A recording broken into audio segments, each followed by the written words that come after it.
Hello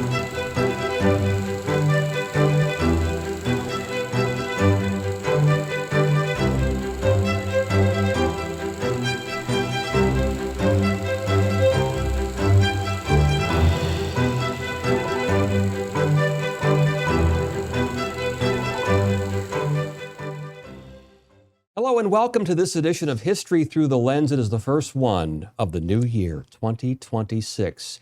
It's been a while since I've been in the studio. I'm Tom Shadd. Glad to see you. A very serious one today. We're going to go back in time, beginning in 1938, the beginning of something that some people today actually deny even happened, the Holocaust, and how it affected one family, especially a family with great ties to Wavy TV. We'll get to that in a moment, but first, let's take a look at a clip of a very special documentary. It is called The Last Goldfish. This is my father. He tells me stories. Beautiful blue eyes. They were once. But not always the truth. To understand, we have to go back to where I was born. I love Trinidad, but in the 70s, an attempted military coup forces us to leave. Australia is our new home. Now everyone seems to be white. I know my father is German. I ask him, are we Jewish? All of these people can't have just disappeared. He tells me, you are the last goldfish. I was 14 when I started this search for my family. I remember him like this, surrounded by women. I remember him. I found the woman who saved my father's life. They came in the night, told me that I'm under arrest, but I don't want to go into that story. They are two of only 600 who make it to Trinidad. I find a brother and sister. I had to come here and touch the walls of the buildings where my family lived. It's very important to me. My father made a decision to live again and never look back, but he left me clues, and they led me here.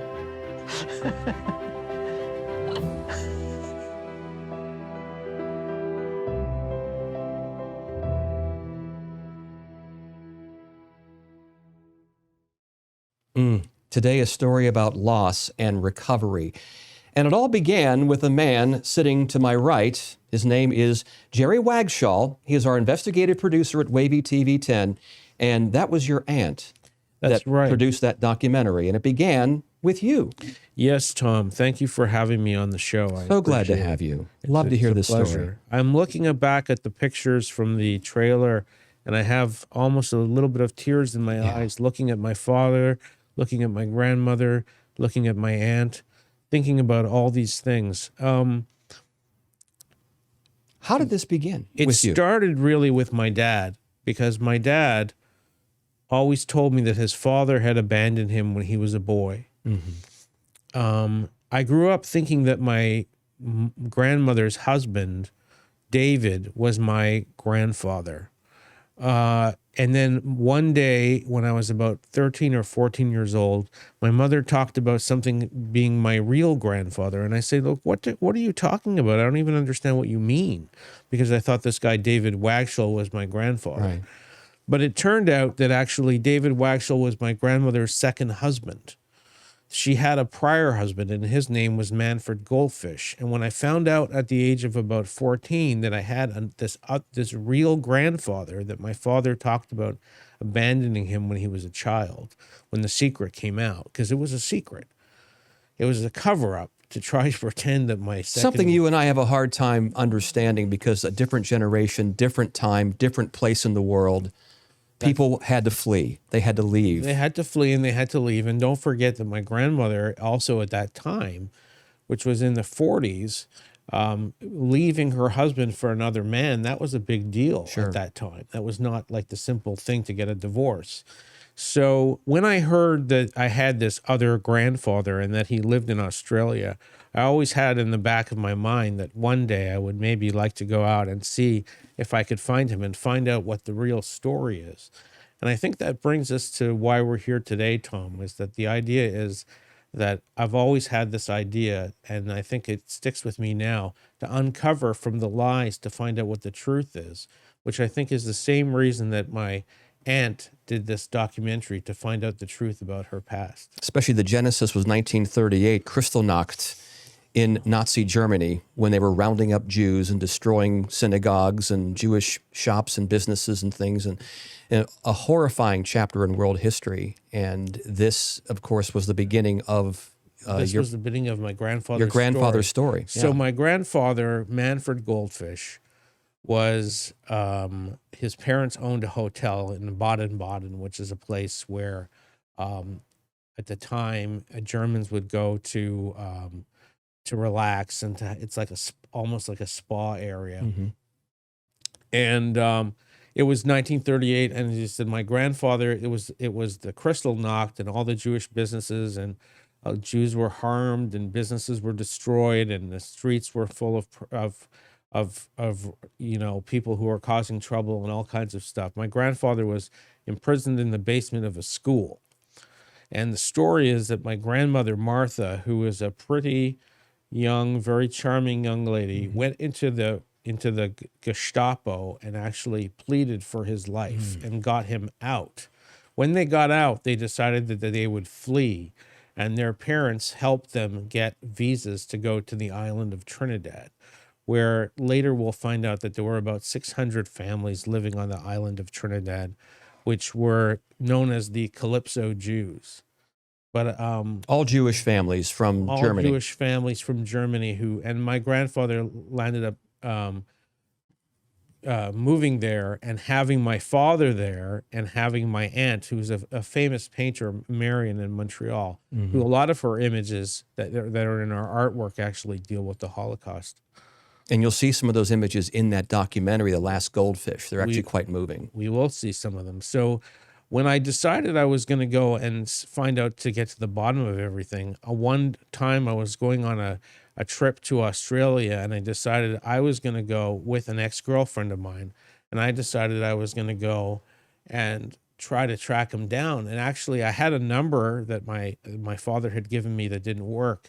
So I called up 411 on the phone booth next to a place where there was like a koala park. And I called him up and I said, "Hi, this is Jerry Wagshall. I'm Harry's son." And my grandfather said, "Really? We must meet."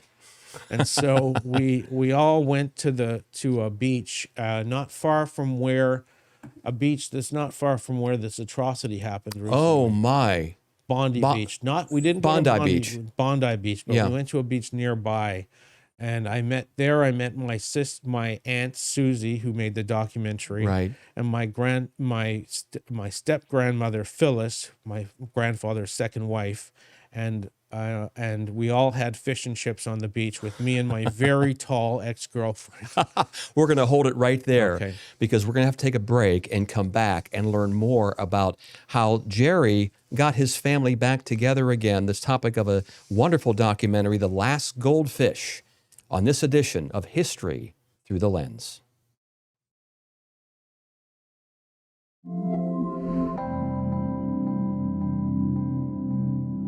Welcome back to this very special edition of History Through the Lens. I'm Tom Shad with a very special guest right here in the Wavy Building, our investigative producer, Jerry Wagshall. We're talking about reconnecting his family after the Holocaust and how Jerry basically inspired this documentary produced by his aunt, Sue Goldfish, called The Last Goldfish. In our first segment, you were talking about calling up and going to Australia. Yes. And then can you pick it up from there and give me the reaction of finding your grandfather? Sure. Manfred? So I called him like out of the blue. In fact, I think I alienated a little bit my aunt because I think she wanted, it was such a big deal that I was going to find him, but I never really thought, it's one of those things where you think you're going to find somebody, but you don't really know for sure that you will. Yeah. But then when I called that number that 411 gave me, 411? it was like 411. That's how when far you back call. we're going. It was an Australian 411, but it was a 411. I understand thing. what 401 is. And then we're talking, this was in 1990, and I was working Right. for a local newspaper, and they Before gave me cell some phones and time everything. off. And I went there, and then he said, meet at the beach. And then when I saw him in flesh, the first things that I noticed about when we agreed to meet, so I had my very tall ex-girlfriend, Roxanne, was there. Roxanne. And then- Roxannes are always tall. She was very tall, and I'm pretty short. But what was very interesting was that when I saw my grandfather, he was even shorter than me. I'm about 5'4". He was like 5'2" or 5'1" or something. He always looks so robust and but so he had full of life. He had a good smile, and Yeah. he had a good way about him. And I remember seeing them on the beach, and we all met. And I can't remember if we went to in the car. I think we met on the beach, and then we drove, and he showed me some of his short stories at his house. But Sue was there. Phyllis, his new wife, was there. I was there. Wow. Roxanne was there. And you didn't know this was your grandfather. This is the first time you're This is meeting the him. first time in my whole life that I'm meeting my grandfather. This person that my father had always told me had abandoned him. My first thought was, this guy looks really nice and really kind of understanding. And I think what I learned later was that my grandfather, I don't think, felt that he abandoned my father. I don't think he could deal with it. Right. I also heard that he tried to reach what happened was that I should explain this, when my father was about 6 or 7 years old, my grandfather left him for this guy named Wagshall, because my real name is Goldfish. It's not Wagshall. So she left him for this guy named Wagshall, David Wagshall. And David Wagshall immigrated to Canada with my father when he was about 13 years old. And my aunt. So the thing was that he never saw his father again after that. So he felt that he had been abandoned. But I also heard from my grandfather that what happened was that he had tried to reach Harry numerous times, but he was not able to. The past was very painful for your grandfather, wasn't it? He didn't want to talk about being Jewish or talk about, Germany or anything. I think if you think about it, where he was from Germany. He was a German citizen. He grew up with his German parents, and he had to go to another island to start a new life. Right. And then he did start that new life. And my grandfather was actually a very interesting man, because he was a record producer, and he used to go out and So cool. do calypso record calypso artists, right? And so once he got divorced, I think that divorce, having been divorced myself, I can tell you of the pain of how much it is. I think of having your kids torn away from you. They were adopted by the Wagshall character, and then taken off to a different country. I think in my aunt's documentary, she talks about how he created a line, almost like there was a line where he could not talk about his past anymore. It was just too painful for him. And this also affected your father. That's correct. And I want to introduce your father Go here ahead. in a clip from The Last Goldfish. Let's have a look. My brother Harry is smart and funny. He's a musician as well as a writer. I tell him I'm a lesbian, and he laughs. Great, he says. We both love women. But Harry suffers from chronic anxiety and depression. He tells me I always felt abandoned by our father Manfred. I never recovered from the loss. He was overjoyed when he got my letter all those years ago. So why didn't you write back to me? I don't know, he says. For a week, we all stare into each other's faces in amazement. This secret family my father kept from me embrace me. And I, like my nephew Jerry, feel less alone in the world. Nephew Jerry. Yes. That's you. That's me. I'm the nephew of Sue Goldfish, who created this documentary that we're watching. And the people that we're watching in those images are my father. I think there was me, and my aunt was in there. My Aunt Marion, who's a famous Canadian painter who paints a lot of what some people call disturbing images, some of which are influenced by the Holocaust. But yes, this generational, my father was a very charismatic individual, very intelligent, very funny, but also plagued with depression, plagued with anxiety, and later found out that he was diagnosed as being bipolar by several psychiatrists, but he never really wanted to come to terms with that. And he was concert My violinist, right? father, yeah, he studied at Juilliard School of Music. He always used to talk about it. I actually went to Juilliard to pull his transcripts to find out if he was actually telling me the truth. And I did. The investigative producer in you. And I did pull them, and I did notice that he did 2 years out of a 4-year program, which I don't really understand why he didn't finish his full 4 years at Juilliard, but he never talked about that. So going back to the Holocaust and this political hatred ginned up against a group of people that we still have today in many different facets, we won't go into all that, but how this not only affects one person or one generation, but all the generations that come afterwards, including your father and yourself. Yes, I think that's really the critical question. I think, how does this trauma, like something like a historical event like the Holocaust, for example, affect all these generations? Well, I can show you. My great-grandparents were killed. They were killed by the Nazis in Germany. They were gassed to death in a gas truck. My grandmother never saw her parents again, and my grandfather never saw his parents again after they left Germany. My grandmother was addicted to Valium, from what I understand, although not many people ever really talked about it, but she was a very anxious grandmother. And my father also suffered from very serious, debilitating depression.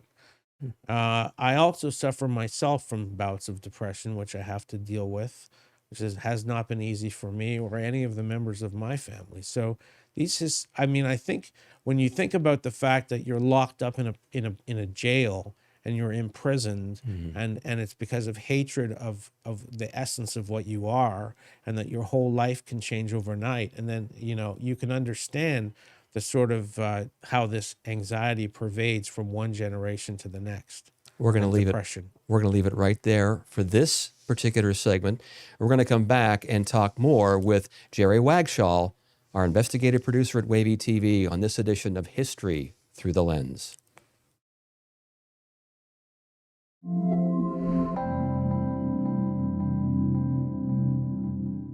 Welcome back to this very special edition of History Through the Lens. I'm Tom Shad with Jerry Wagshall. He is our investigative producer here at Wavy TV with a very, very deep and moving story to tell about his family and about how it's a story of loss and reconnection and revival. But it took a lot of effort and a lot of work and a lot of understanding because you talk about people who have to leave a country, start a whole new life somewhere else in a very strange land because they are not wanted in their homeland. It is deeply moving. Of course, we're talking about the Jews during the Holocaust in the 1930s and 40s. And there's an interesting segment here we're going to see here in a moment. It's from Trinidad. It's from the documentary The Last Goldfish, produced by your aunt, Sue Correct. Goldfish. That's correct. And let's have a look at this, and then we'll talk about it. Historian Julian Kenny takes me and Hans Stetcher to Nelson Island. Hans was a teenager when he was imprisoned here with my father. He is one of the few Calypso Jews who still live in Trinidad.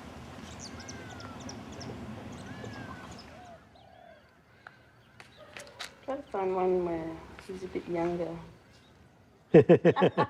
Yeah, that's Manfred, all right. I remember him like this. Early Manfred and the pictures. girls, My father is always in pictures with lots of women. surrounded by women. It's my mother. Mm-hmm. These are early pictures of... I imagine my father here in 1940. He writes, "Being confined to such a small area, cut off from the rest of the world and our families, was most distressing.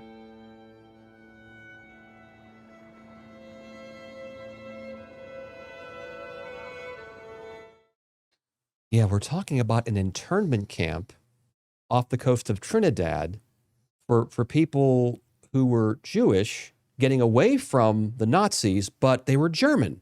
So they had to be put on this island. Explain that. Right. I mean, I think you hit the nail right on the head. I mean, here was the thing was that my grandfather Manfred had escaped with his wife Martha to have children on the island of Trinidad because it was one of the few places that Jews could escape to during the Holocaust.